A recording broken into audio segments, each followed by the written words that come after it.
Sobat Maestro, sesaat lagi Anda akan bersama-sama mengikuti pengajaran firman Allah yang disampaikan oleh hambanya Pastor Dorcas Daud dari Gereja Hope ACC. Selamat mendengarkan.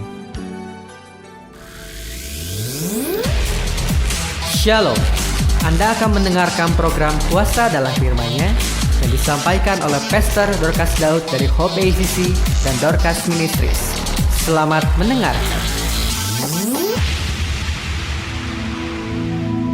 Shalom semua kekasih-kekasih Tuhan di mana saja berada. Salam kasih dan salam damai sejahtera dalam Yesus Kristus. Haleluya. Sebelum kita menerima firman Tuhan, kita akan berdoa terlebih dahulu. Bapa Surgawi, sungguh rasa syukur kami yang luar biasa atas kasih dan anugerah-Mu yang senantiasa melimpah di dalam kami, sehingga kami saat ini juga masih diberi kesempatan untuk menerima setiap rahasia kerajaan Allah dari kebenaran firman-Mu yang menjadi kunci bagi hidup kami. Urapan kuasa Roh Kudus-Mu yang telah mengurapi kami, memberikan kami bisa mengerti, menangkap, mencerna dengan baik, dan kami menjadi pelaku firman-Mu yang setia. Terima kasih Bapa Surgawi, kami siap menerima firman-Mu di dalam nama Tuhan Yesus Kristus dengan segenap hati kami. Haleluya, amin. Puji Tuhan. Saudara, banyak di antara kita, bahkan mungkin pasti semua kita mau memperoleh hal-hal yang baik yang telah dijanjikannya untuk kita. Tapi ternyata banyak di antara kita yang mengeluh karena merasa, kok apa yang dijanjikan belum terjadi pada saya ya? Mengapa hidup saya selalu tertimpa dengan masalah? Mengapa saya selalu mengalami kesulitan? Saya lelah, saya letih. Mengapa saya diizinkan oleh Tuhan menghadapi begitu banyak persoalan, dan masih banyak lagi pemikiran-pemikiran, perasaan-perasaan seperti itu di dalam jiwa kita. Padahal Allah Bapa juga tidak ingin kita tidak menerima apa-apa atau tidak mengalami apa-apa dari yang dijanjikannya. Karena firman-Nya itu pertama ya dan amin, yang kedua tak pernah gagal.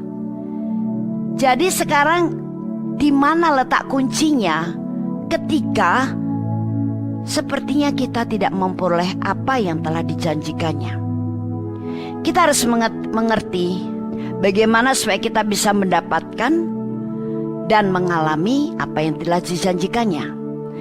Yang pertama, kita membaca dari Ibrani pasal 10 ayat 35 sampai 36. Baik, kita membaca bersama-sama firman-Nya berikut ini. Sebab itu janganlah kamu melepaskan kepercayaanmu, karena besar upah yang menantinya. Sebab kamu memerlukan ketekunan, supaya sesudah kami melakukan kehendak Allah, kamu memperoleh apa yang dijanjikan itu.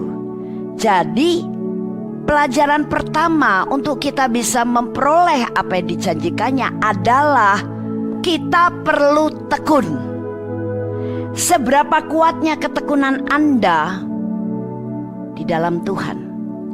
Atau kita mudah bosan, mudah kecewa?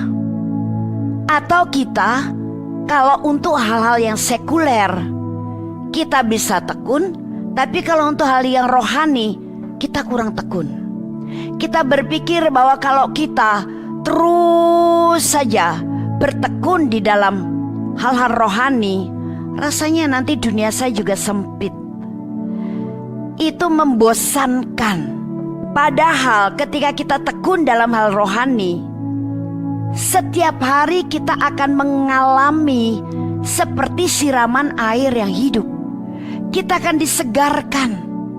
Kita akan terus terbangun. Kita akan terus mengalami kekuatan, kesukaan, dan sebagainya. Jadi seberapa tekun kita sekarang tuh hal rohani? Ketika kita tekun untuk hal rohani, ketekunan Anda untuk hal sekuler itu pasti akan mengikuti. Jangan timpang hal-hal sekuler, hal-hal materi tekun, tapi hal rohani ditinggalkan atau diabaikan.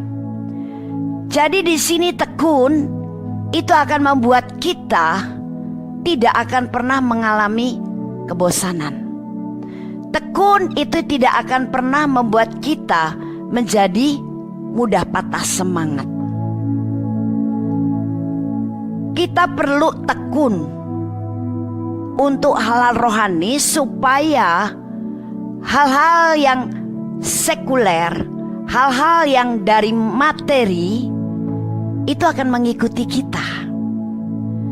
Atau kadang-kadang terbalik, kalau kita mengejar sesuatu yang materi, kita bisa begitu bersemangat dan tekun. Tapi untuk mengejar sesuatu yang rohani, kita bisa cepat bosan. Dan kita merasa tidak bersalah ketika kita tidak tekun. Kita hanya mengikuti keinginan jiwa, kita hanya mengikuti keinginan daging. Mari kita perhatikan dari Yohanes pasal 5 ayat 17. Demikian bunyinya. Tetapi ia berkata kepada mereka, Bapakku bekerja sampai sekarang, maka aku pun bekerja juga. Wow, luar biasa. Allah Bapa Surgawi dan Tuhan Yesus bekerja sampai sekarang.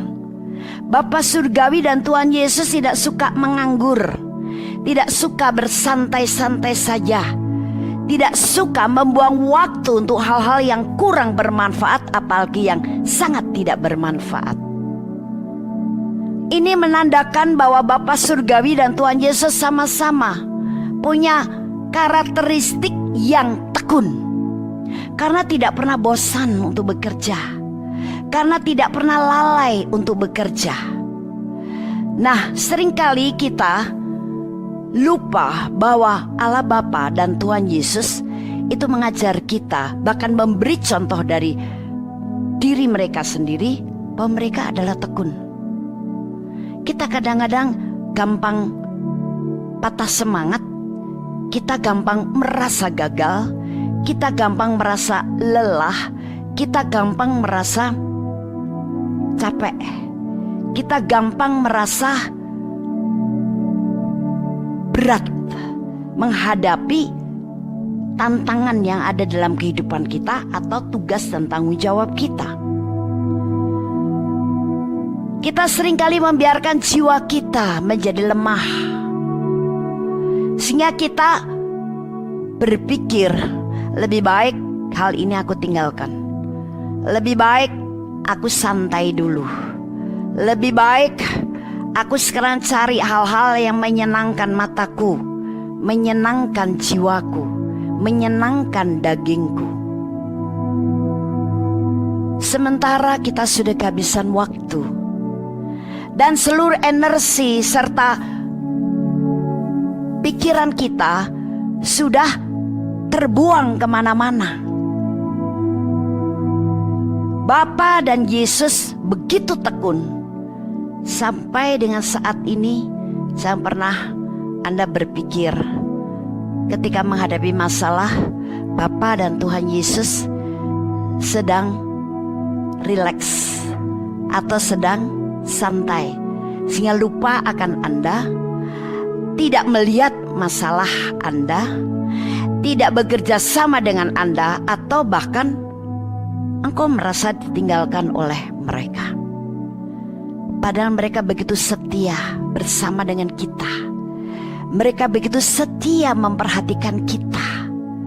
Yang mereka perhatikan bukan hanya hal yang besar, bahkan hal yang kecil, yang ketika kita mengalami apa yang menjadi persoalan atau kebutuhan kita yang paling sederhana, ternyata bisa tercukupi dalam hidup kita. Kita tidak sadar bahwa itu juga karena Allah Bapa dan Tuhan Yesus tidak melupakan Anda dan tidak membuang perhatiannya kepada Anda. Dari hari ke hari, setiap perjalanan hidup kita tak pernah lepas dari pengawasannya, tidak pernah lepas dari penyertaannya, tidak pernah lepas dari karya-karyanya yang ajaib. Walaupun mungkin untuk kita mendapatkan karyanya yang luar biasa berdasarkan rencana yang indah untuk kita oleh Tuhan, kita di bawah melalui tantangan. Dan mungkin sempat terpikir oleh Anda, ketika tantangan itu ada, engkau bertanya-tanya, katanya rencanamu indah buat saya, janji-janjimu luar biasa buat saya. Mengapa saya sekarang menghadapi kesulitan seperti ini? Mengapa saya menghadapi kondisi seperti ini? Mengapa engkau izinkan untuk mengalami hal yang berat? Padahal itu jalan yang diizinkan Allah engkau lalui untuk engkau menggapai rencananya yang luar biasa, seperti yang dijanjikannya. Nah, ketika kita mengetahui bahwa janji Allah itu ya dan amin, dan tidak ada yang gagal, dalam menuju ke arah sana ada tantangan, ada kesulitan. Jangan anggap bahwa itu berarti akan menghentikan langkahmu masuk kepada rencananya yang sudah janjikan kepadamu. Tapi itu adalah sebuah pelajaran, sebuah latihan, sebuah persiapan. Setekun apakah engkau menghadapi segala tantangan kesulitan, walaupun engkau sudah menerima janji Tuhan, dan kau ketika berhasil melewatinya dengan tetap tekun karena percaya kepada janji Tuhan, engkau akan memperolehnya dengan luar biasa. Ingat, waktu Tuhan sangat tepat. Bagaimana rencana itu akan terjadi. Tapi juga ada rencana Tuhan yang dijanjikannya untuk kita terjadi begitu gampang, begitu mudah. Itu semuanya adalah pemikiran daripada Dia. Itu semuanya adalah keputusan dari sorga. Itu sebabnya yang pertama, tekun. Contohlah Allah Bapa dan Yesus yang tetap tekun. Yang kedua adalah 2 Timotius pasal 1 ayat 5 sampai dengan 7. Sebab aku teringat akan imanmu yang tulus ikhlas, yaitu iman yang pertama-tama hidup di dalam nenekmu Lois dan di dalam ibumu Eunike, dan yang aku yakin hidup juga di dalam dirimu. Karena itulah aku peringatkan engkau untuk mengobarkan karunia Allah yang ada padamu oleh penumpangan tanganku atasmu. Ayat yang ketujuh. Sebab Allah memberikan kepada kita bukan roh ketakutan, melainkan roh yang membangkitkan kekuatan, kasih, dan ketertiban. Dan kekuatan di sini bisa dianalogikan dengan keberanian. Paulus menulis surat kepada Timotius, anak rohaninya. Timotius masih muda, tapi dipercaya oleh Paulus untuk memimpin pos pelayanan, pos penginjilan daripada Paulus. Dan pada waktu itu yang dihadapi oleh Timotius banyak sekali kondisi yang tidak baik, di mana hukuman mati sering dilaksanakan, dan juga keberadaannya yang masih muda, serta dia baru melayani, seringkali dianggap remeh oleh orang-orang yang lebih senior. Dan Paulus tahu ini Timotius menjadi lelah, dan kalau sudah lelah dia akan menyerah. Dia tidak akan mau untuk melanjutkan pelayanan ini. Rohnya akan padam, Dan bisa jadi ketika dia out dari pelayanan, dia bisa menjadi orang duniawi lagi. Paulus tidak mau melihat Timotius seperti itu. Itu sebabnya Paulus perlu menasihatkan Timotius dengan tegas. Bahkan sebelum menasihati, dia mengingatkan Timotius, "Hai Timotius, kamu tuh bukan orang Kristen biasa loh. Ingat, kamu tuh punya iman yang menurun dari nenekmu Lois, dari ibumu Eunike, dan semua tahu nenekmu Lois dan ibumu Eunike imannya luar biasa. Karena nenekmu dan ibumu sangat tekun. Sehingga ketekunan itu menghasilkan tahan uji, kesetiaan, dan tentu apa? Kemenangan." Paulus perlu mengingatkan Timotius. Bahkan Paulus juga mengingatkan Timotius tentang perasaan yang rendah diri dan merasa tertolak, merasa tidak sanggup karena orang-orang yang senior merendahkan dia, meremehkan dia. Sehingga Paulus mengatakan di ayat lainnya, "Jangan biarkan orang merendahkan engkau. Engkau adalah orang kerajaan Allah, hamba Tuhan yang diurapi.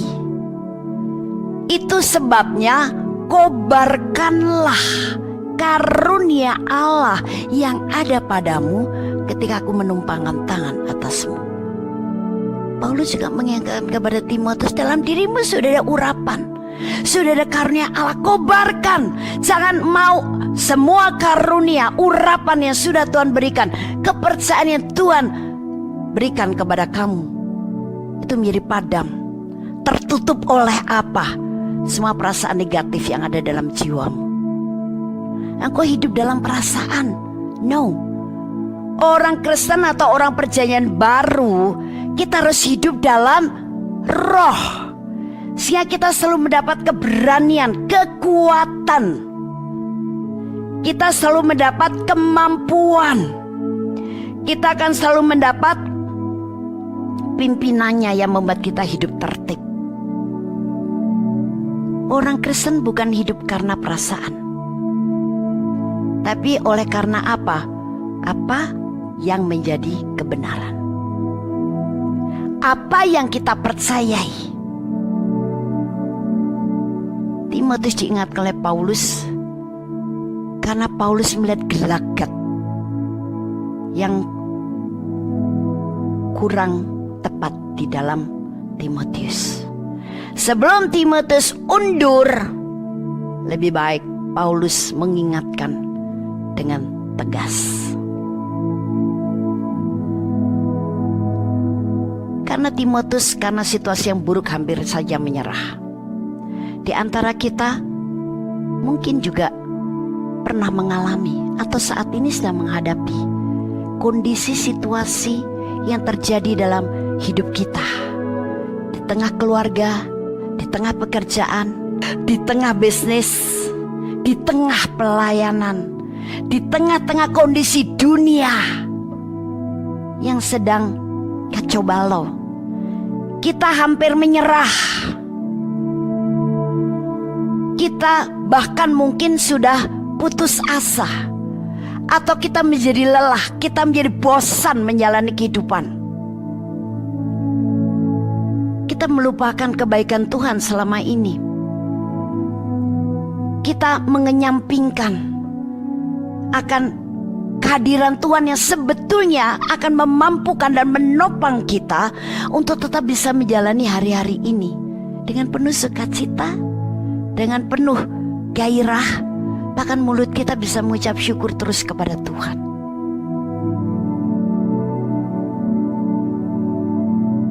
Dengan kata lain, nasihat Paulus kepada Timotius ini adalah jadilah teguh. Apa artinya teguh? Teguh itu dapat diandalkan karena tidak mudah tergoncang. Seteguh apakah imanmu kepada Yesus?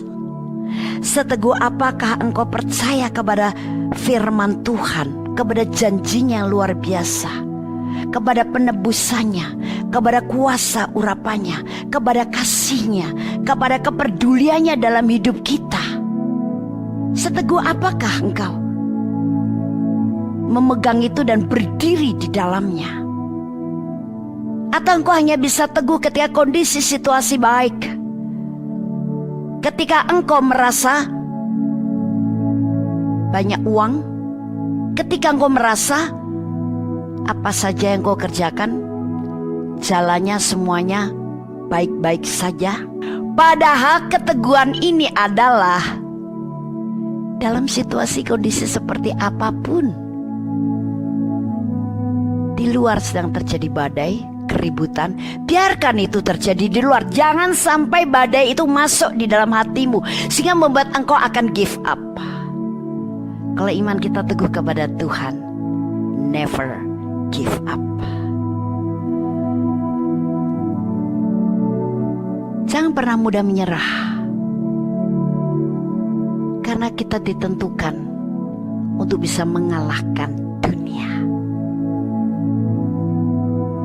Bagaimana kita mengalahkan dunia? Dengan iman kita kepada Yesus Kristus. Nah, imanmu teguh tidak di dalam Tuhan Yesus?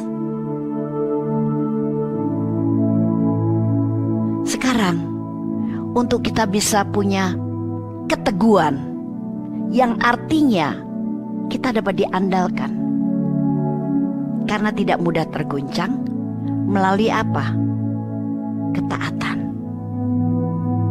Ketaatan itu kita lakukan bukan menunggu hati yang sedang mau, tapi ketaatan dilakukan sekalipun kita ini lagi tidak ingin melakukan sesuatu atau berbuat sesuatu, tapi kita tahu bahwa hal itu harus dilakukan.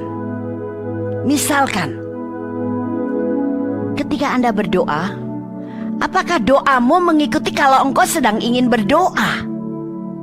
Kalau engkau taat bahwa memang di dalam firman Tuhan, doa itu adalah penting. Bahkan doa orang benar ada kuasanya. Tapi kehidupan doa kita lakukan kalau hati kita lagi mau. Hati yang berbicara di sini jiwa. Kalau jiwa kita lagi mau berdoa, baru berdoa. Sedangkan waktu-waktu doa Anda mengikuti kalau jiwa Anda lagi kepengin berdoa. Nah, masalahnya kalau kepengennya berdoa itu jarang sekali, karena jiwa Anda masih dikuasai oleh keinginan-keinginan yang material, keinginan-keinginan dari dunia, keinginan-keinginan dari daging. Sehingga ketika keinginan doa itu tidak konsisten, Anda pasti tidak mempunyai kehidupan doa yang tekun. Anda tidak memiliki kehidupan doa yang kontinu. Jadi doa itu sekalipun jiwa kita lagi tidak kepengen berdoa, tapi karena firman berkata doa itu punya kuasa, doa itu berhubungan dengan Allah. Walaupun jiwa tidak kepengen, tapi kita tetap berdoa. Mungkin jiwa kita, daging kita tidak pengen memuji menyembah Tuhan dengan bersemangat. Tapi karena firman berkata bahwa ada kuasa dalam pujian dan penyembahan, kita tetap mau memuji dan menyembah Tuhan. Bukan hanya dua bibir yang bergerak, tapi memuji menyembah Tuhan dengan segenap kekuatan kita, segenap semangat kita, segenap ekspresi kita, segenap hati kita, sehingga kita tidak ngirit-ngirit dengan suara kita. Kita memuji dan menyembah Dia dengan sungguh-sungguh. Padahal jiwa kita tadinya sedang tidak pengen, tapi kita mau taat. Contoh yang lain, firman Tuhan mengatakan bahwa kita perlu memberitakan Injil kepada siapa saja. Nah, ketika jiwa kita tidak ingin memberitakan Injil, walaupun kita sedang berbincang-bincang dengan seseorang yang belum memiliki keselamatan, kita enggan untuk memberitakan Injil kepadanya, karena jiwa kita tidak ingin. Padahal kalau kita tekun, kita akan mentaati firman Tuhan. Kita harus memberitakan Injil sehingga kita tetap mau memberitakan Injil, bukan mengikuti ingin atau tidaknya kita memberitakan Injil. Dan kebanyakan orang Kristen untuk memberitakan Injil itu jumlahnya sangat terbatas. Karena apa? Banyak orang yang mengikuti inginnya jiwa saya tuh apa. Saya gak ingin memberitakan Injil kok. Tapi kalau kita tekun, kita akan taat. Oke, beritakan Injil.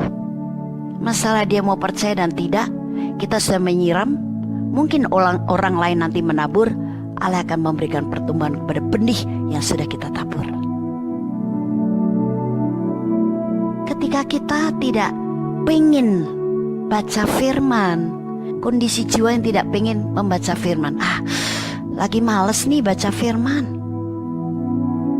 nanti sajalah. Tapi nantinya entah sampai kapan. Sampai akhirnya kita berpikir, ya Tuhan tahu aku gak punya waktu. Pada waktu itu kita yang bisa memanage loh. Waktu itu ada di bawah kendali kita. Waktu itu ada di bawah pimpinan kita. Jangan kita diatur oleh waktu, tapi kita yang mengatur waktu. Jadi bagaimana mungkin kita tidak punya waktu untuk baca firman? Tapi karena orang Kristen ini baca firman kalau lagi kepengen, dia lupa bahwa firman itu harus kita baca, bahkan kita makan setiap hari. Kita berpikir sudah tahu isi firman, kan 4 Injil kan, Matius, Markus, Lukas, Yohanes. Sudah tahu semua tentang Yesus mati di kayu salib. Kita kadangkala ditipu oleh setan dengan pemikiran yang seperti itu. Padahal ayat demi ayat, ketika kita mau taat, karena kita mau tekun dengan membaca firman tanpa menunggu keinginan jiwa, tapi kita mau taat kepada firman, kita akan dibukakan begitu banyak rahasia kerajaan Allah. Dari 1 ayat firman Tuhan saja kita bisa menemukan kunci-kunci kehidupan yang luar biasa. Bukan hanya 1 jenis kunci kehidupan loh. 1 ayat bisa mendapatkan beberapa jenis kunci kehidupan. Itu yang membuat saya pribadi begitu getol, begitu bersemangat, begitu rakus dengan firman. Karena saya tahu di situ ada mutiara-mutiara yang begitu berharga. Dan ketika mutiara itu dirangkai satu demi satu menjadi 1 kalung perhiasan, ketika kita pakai menjadi perhiasan yang memperelok, memperindah, mempercantik kita. Begitu juga dengan firman Tuhan yang terus kita baca bukan karena nunggu keinginan jiwa, tapi kita mau taat terus membacanya. Seperti butiran mutiara satu dan yang lain yang dirangkai oleh Roh Kudus menjadi 1 kalung perhiasan. Firman itu ketika kita kenakan, kita semakin elok, semakin indah, semakin cantik dan cemerlang di hadapan Bapa Surgawi dan di hadapan semua orang. Orang yang penuh dengan firman akan terlihat dari segi lahiriahnya saja. Dia bukannya bersinar karena bajunya yang indah, banyak payet-payetnya, atau karena make upnya yang luar biasa, pakai alat make up yang mahal-mahal. No, tapi kecemerlangan yang terlihat dari segi lahiriah terpancar dari mana? Kondisi hatinya yang penuh dengan rangkaian mutiara tadi, rangkaian firman yang dia baca, dia makan terus. Jadi di sini taat itu tidak menunggu pengen atau ingin, tapi taat melakukan karena firman. Dan bagaimana dengan kekayaan firman yang terus kita baca, dengan ketaatan atau dengan pujian penyembahan yang terus kita lakukan dengan ketaatan, bukan karena keinginan. Kemudian juga doa yang terus kita panjatkan akan membuat kita tidak berjiwa miskin dan tidak berpikiran sempit. Dunia saja menyadari bahwa di zaman milenial ini, kalau pikiran kita sempit, jiwa kita kerdil, kita nggak bisa lanjut.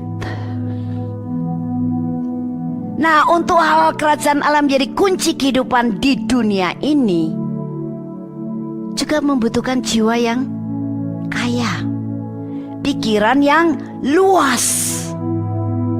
Dan bagaimana jiwa kaya dan pikiran yang luas itu akan kekal menjadi bagian dari hidup kita kalau kita melakukan ketaatan, bukan karena keinginan jiwa. Itu sebabnya lakukanlah yang terbaik, maka kuasa Roh Kudus akan mendukung kita sepenuhnya. Sekarang yang ketiga, Filipi 3 ayat 13. Saudara-saudara, aku sendiri tidak menganggap bahwa aku telah menangkapnya, tetapi ini yang kulakukan. Aku melupakan apa yang telah di belakangku dan mengarahkan diri kepada apa yang di hadapanku. Apa maksud firman ini? Melupakan yang di belakang, mengarahkan diri kepada apa yang di depan. Artinya, mari untuk kita bisa menikmati, memperoleh apa yang dijanjikannya, lakukanlah yang terbaik. Dan melakukan yang terbaik ini, hal yang ketiga adalah fokuskan perhatian kita kepada apa yang kita percayai, bukan apa yang kita rasa. Kalau kita mengikuti apa yang kita rasa, kita kecewa, berhenti. Kita undur. Kalau kita lelah, letih, kita juga lepas tangan. Kita juga berhenti. Karena kita merasa seperti itu. Tapi kalau kita memfokuskan, mengarahkan perhatian kepada apa yang kita percaya, kita tidak akan pernah terombang-ambing oleh kondisi perasaan kita. Karena perasaan kita sering tertipu oleh apa? Perasaan-perasaan yang dimasukkan oleh si iblis. Tapi kalau kita fokus kepada apa yang kita percayai, kita akan punya tekad. Kalau apa yang sedang saya arah, apa yang sedang saya percaya belum terjadi, saya tidak akan menyerah. Saya akan terus mau menggalinya. Saya akan terus untuk memperolehnya. Saya akan terus untuk menjalaninya. Saya akan terus tekun. Sekarang apa yang menjadi fokus dari perhatianmu? Kalau engkau mau berhasil secara materi, fokus dulu kepada hal-hal kerajaan Allah. Karena ketika engkau fokus di situ dan engkau mendapatkannya, jelas firman juga yang berkata, segalanya akan ditambahkan kepadamu. Itu sebabnya saya dengan Bapak dari mulai mengalami pertobatan tahun 84, kemudian kami langsung percaya bahwa kami ini harus menjadi terang dunia. Kami memberitakan Injil kepada siapa yang kami temui, bahkan Bapak sampai ke pedalaman-pedalaman, bukan karena ingin, tapi karena kami taat. Itu menunjukkan bahwa kami mau tekun. Termasuk bagaimana ketika Tuhan memerintahkan kepada kami full time, full heart, full life untuk menjadi pelayannya. Bukan karena ingin, tapi taat. Kami teguh pegang janji Tuhan. Kalau Tuhan berkata gak perlu khawatir tentang apapun juga. Burung di udara saja yang tidak menabur, dia bisa makan. Bunga di padang saja begitu indah. Lebih indah daripada pakaian Salomo, walaupun dia tidak memintal. Jadi apa yang perlu kita khawatirkan? Kami pun taat karena kami mau tekun. Bahkan ketika hidup dalam iman, kamu punya bos di atas segala bos. Siapa bosmu? Bapa Sorgawi. Kami melakukannya, kami mentaatinya, berbuahkan ketekunan. Dan ternyata ketekunan membuat kami tahan uji. Dan apakah kami berkekurangan? Kami bukan hanya berkecukupan untuk masalah kebutuhan pribadi sendiri, tapi bahkan kami menjadi berkat di mana-mana. Kami fokus kepada apa yang kami percayai, bukan apa yang kami rasa. Karena kami tahu Tuhan sudah menentukan hidup kami sesuai dengan janjinya. Dia datang memberi hidup dalam segala kelimpahan. Jadi kalau hidup dalam segala kelimpahan, masa kita tidak bisa menjadi berkat bagi orang lain? Karena kami mau tekun di dalam Dia. Sehingga kami melakukan yang terbaik, kami memperoleh segala janjinya dan rencananya yang luar biasa. Ketika Tuhan berjanji kepada saya, kamu akan menjangkau bangsa-bangsa. Kelihatannya sangat tinggi di awan-awan, impossible. Dan selama menunggu waktu Tuhan merealisasikan janjinya, apa yang saya lakukan? Pernah saya menyerah? Pernah saya kendor semangatnya? Pernah saya mengalami kekecewaan sehingga saya resign dari pelayanan? Pernah saya menjadi terpuruk? Pernah saya lepaskan janji Tuhan itu, padahal waktu Tuhan untuk menggenapi janjinya tidak dalam waktu singkat. Bertahun-tahun dan selama bertahun-tahun ini kami menghadapi begitu banyak tantangan yang bukan sederhana. Berat, ditantang, tapi kami percaya itu kami sedang dilatih. Dan kami tertantang untuk apa? Menerapkan iman kami kepada Tuhan, cinta kasih kami kepada Tuhan dengan tekun. Sampai pada akhirnya waktu itu terjadi juga. Waktu itu tiba dengan luar biasa. Dan betul-betul kepada segala bangsa, bukan orang Indonesia yang tinggal di luar negeri, di berbagai negara, tapi betul-betul segala bangsa. Dan bagaimana Roh Kudus mendukung, mensupport, bekerja dengan luar biasa, sehingga pelayanan kami kepada segala bangsa bukan hanya sekedar kami bisa berbicara secara teori tentang firman, tapi firman itu terjadi dengan bagaimana mujizat-mujizat yang real dialami, dilihat dengan mata kepala mereka Tuhan lakukan dalam pelayanan kami.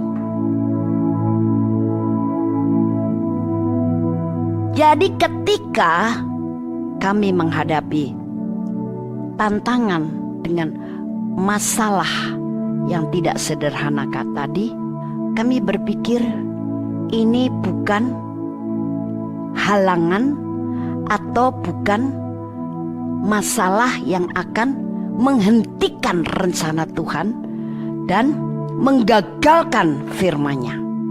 Bukan, tapi ini adalah cara Tuhan untuk memperkuat saya, memperkokoh iman saya, melatih saya, mendidik saya supaya saya tidak berpikir kerdil, supaya saya tidak berjiwa miskin, tapi saya bisa berjiwa besar seperti jiwa Yesus dan berpikiran luas seperti pikiran Kristus. Saya terus fokuskan perhatian saya kepada apa yang dijanjikannya, karena itu yang benar, bukan mengikuti apa yang saya rasa. Kalau saya mengikuti apa yang saya rasa, saya kecewa. Saya banyak mengalami fitnahan. Saya akan merasa sakit hati, terluka, dan mungkin juga kecewa dengan Tuhan. Dan saya akan melupakan janji Tuhan luar biasa, dan saya akan dimasuki oleh pikiran iblis dengan berpikir, ya itu janji-janji itu global untuk semua orang, tapi ya buktinya kondisinya seperti ini. Nah, seringkali orang Kristen terkecoh di sini. Bagaimana kita pada akhirnya tidak bisa teguh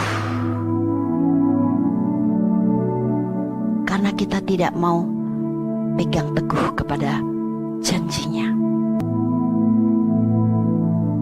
Ketika ada tantangan, kita pikir, oh sudahlah selesai, sudah tamat, riwayatnya sudah sampai di sini saja. Dulu firman yang aku baca atau aku terima itu adalah dulu.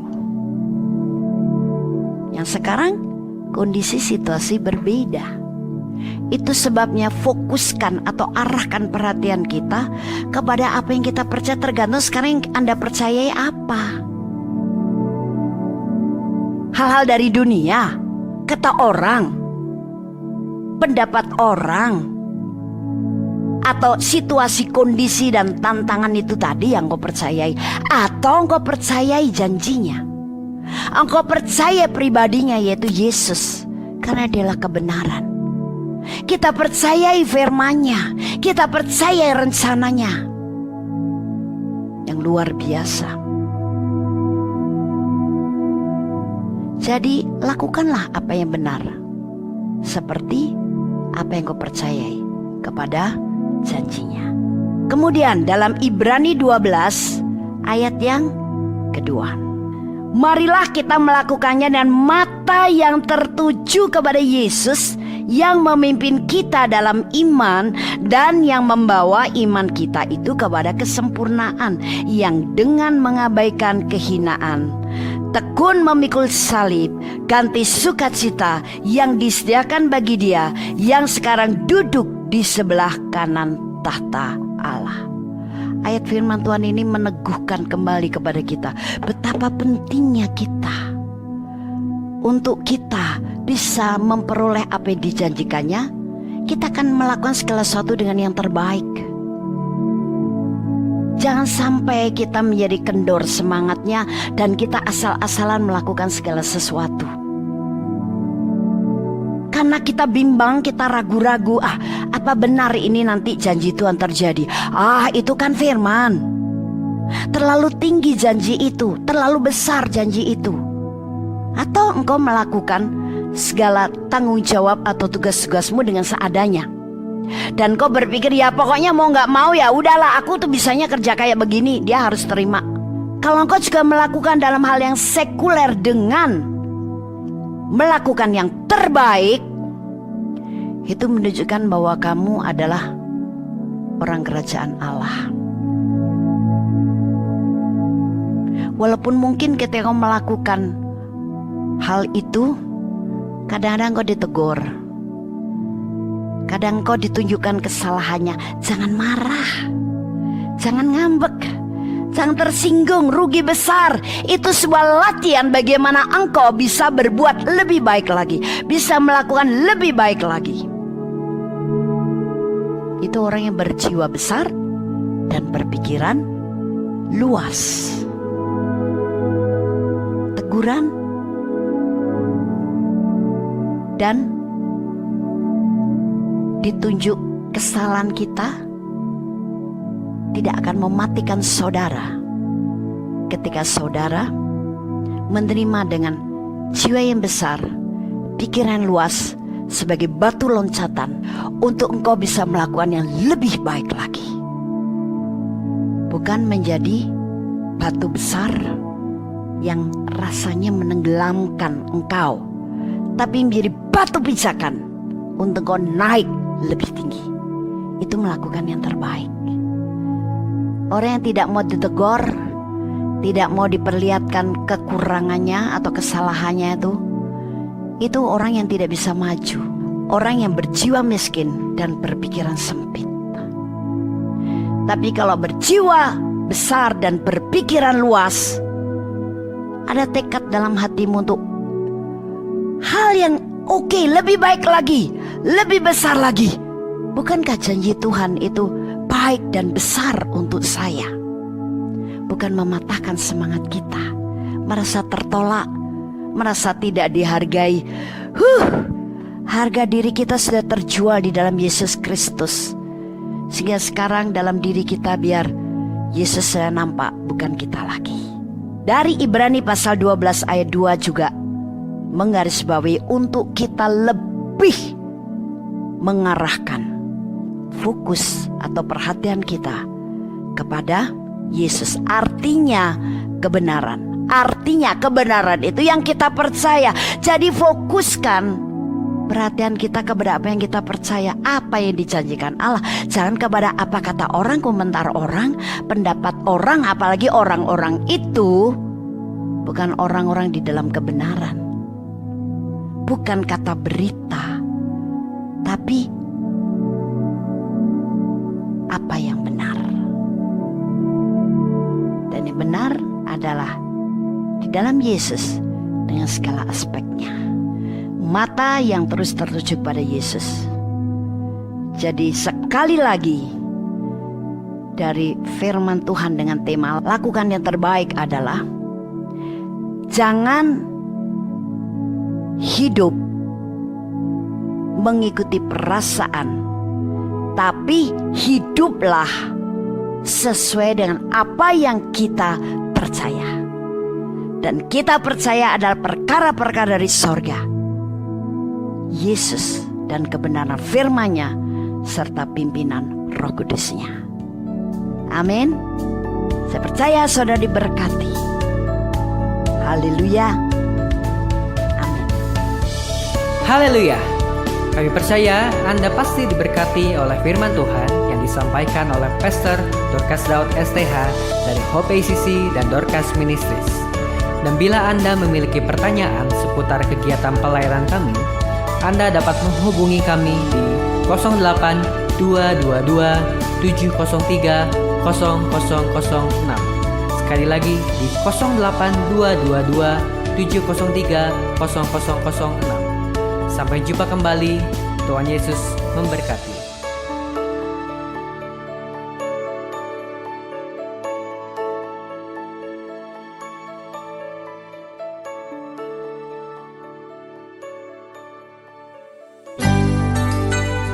Demikianlah firman Tuhan yang berkuasa telah kita dengar bersama-sama.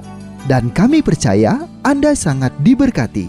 Bagi yang membutuhkan pertumbuhan iman dan pelayanan lebih lanjut, Anda dapat menghubungi kami dan beribadah bersama dengan kami setiap hari Minggu di Gereja Hope ACC di ACC Center, Jalan Mekar Utama, nomor 31, lantai 3 Kompleks Mekarwangi, Bandung, pada jam 8.30. Ada kebaktian anak-anak pada jam yang sama. Ikuti juga Breakthrough Prayer setiap Jumat jam 18.30. Jika Anda membutuhkan dukungan doa, Anda dapat mengirimkan SMS ke nomor 0822 2703 0006. Tuhan memberkati.